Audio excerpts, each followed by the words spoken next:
On April 18th, 2008, a tragedy struck Gastonia, North Carolina.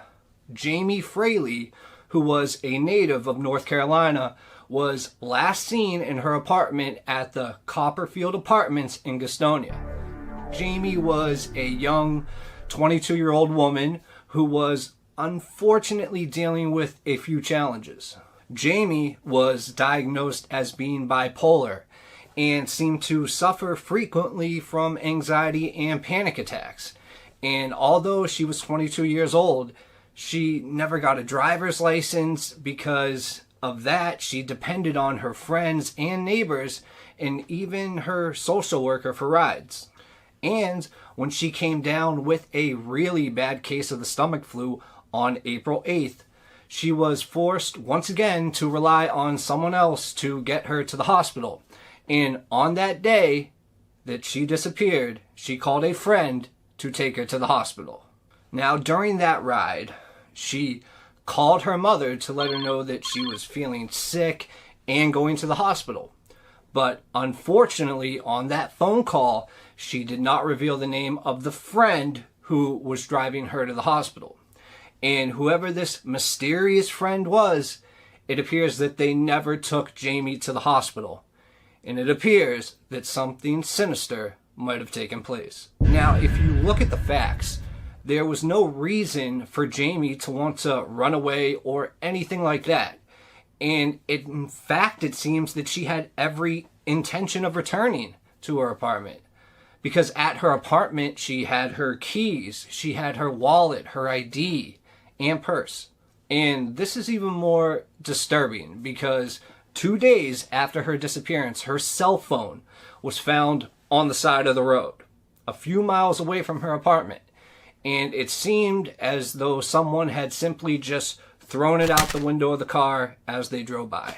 Now, without knowing what happened, the police seized the phone as evidence and noted that many calls had been logged on the day of Jamie's disappearance, which was April 8th, as well as early in the morning on April 9th.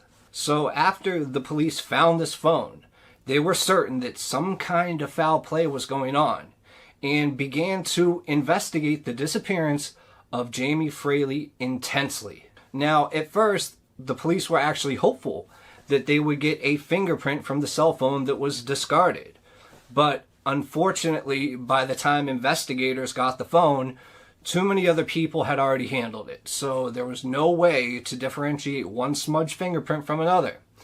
And the calls logged on the phone did not prove to be of much relevance either. So with the phone basically leading them down a dead end, the investigators turned their attention to Jamie's close friends and associates. And Jamie had a boyfriend named Ricky Dale Simmons Jr., but he was absolutely safe from scrutiny since he had actually been incarcerated at the time of her disappearance. But her boyfriend's father, on the other hand, who was Ricky Dale Simmons Sr., became a person of interest immediately. Now, this was because Ricky Dale Sr. was an ex-con with a very long rap sheet, and he just so happened to live and work at Jamie's apartment complex, where he was responsible for the building's maintenance. And besides this, his very close proximity to Jamie and the fact that Ricky Dale Sr. had prior convictions for violence against women, including charges of strangling his ex-girlfriend, pretty much made him a prime suspect. Plus, Ricky Dale Sr. had also been known to give Jamie rides from time to time. So it was entirely possible that he was the quote-unquote friend who gave her her last ill-fated ride that she told her mother about. So the police, they go and they immediately question Ricky Dale Sr. And they asked him to actually take a lie detector test. And Ricky Dale Sr. just refused. So they continued to investigate him as a person of interest, seeking any evidence that might implicate him in Jamie's disappearance. But this investigation literally led to a dead end when Ricky Dale Sr. was found dead in the trunk of his ex-girlfriend's car.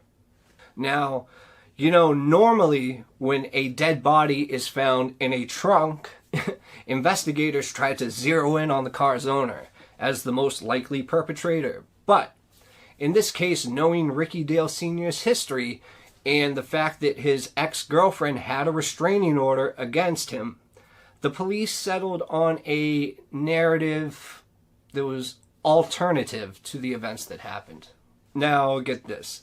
The investigators actually fought together and kind of like concocted this theory that Ricky Dale Sr. hid himself in his ex-girlfriend's trunk with the intention of ambushing her the next time that she opened it.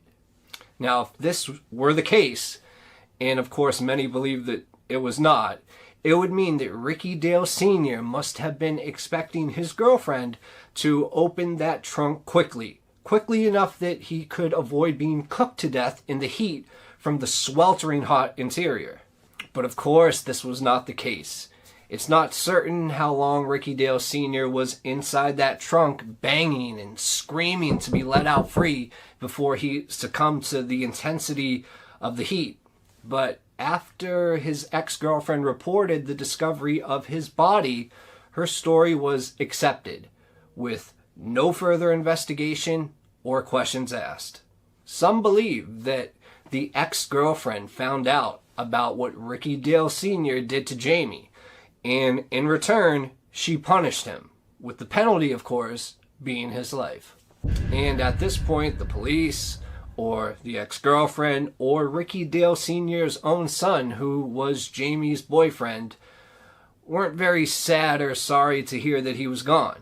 But nevertheless, investigators felt that his death dealt a devastating blow to the Jamie Fraley case, because the investigators honestly believed that Ricky Dale Sr. had been the only person who could potentially help them find answers about Jamie's disappearance. But in 2015, there was an update. Jerry Douglas Case, who was a man already in prison for murder, claimed that he had actually killed Jamie Fraley back in 2008. And his jailhouse confession stated that he had killed both Jamie and another woman in that same year. Most people would think at this point, wait, it really wasn't Ricky Dale Sr.? It was this random guy named Jerry Douglas Case? I mean, just hearing it out loud, it's kind of hard to accept, knowing the facts of this case. And if you are skeptical about it, you have every right to be. Because records actually indicate that Jerry Douglas Case was actually in prison when Jamie went missing, which means him being involved is impossible. So you might ask yourself, why would Case confess to a crime that he did not commit? Well, according to the local DA, who was named Locke Bell, he said that Case did this to play games, and further went on to say that people facing life sentences throw out fake confessions all the time in order to get media attention or use this new information as a bargaining chip to negotiate better conditions in prison. So at the end of the day, the authorities refused to entertain the idea that Jerry Douglas Case could be the killer, or let alone have any involvement. It seems that they had identified Ricky Dale Sr. as indeed their man, and even the gruesome discovery of his cooked corpse in the trunk of the car gave them absolutely no reason to change their minds. Where or what happened to Jamie Fraley is still a mystery. And maybe, if this story gets big enough, it can shed light on her disappearance once again. And maybe there is hope then in the future that she can be found, because hopefully she is still alive, even though the odds say she isn't. Thank you for listening to this story. I will be uploading stories 2 to 3 times every week, sometimes with multiple stories in them, so please, if you enjoyed this, take a moment to subscribe and give this video a thumbs up. And share this video with everyone that you know, because it's the most important part. Thank you for watching, and I'll see you next time.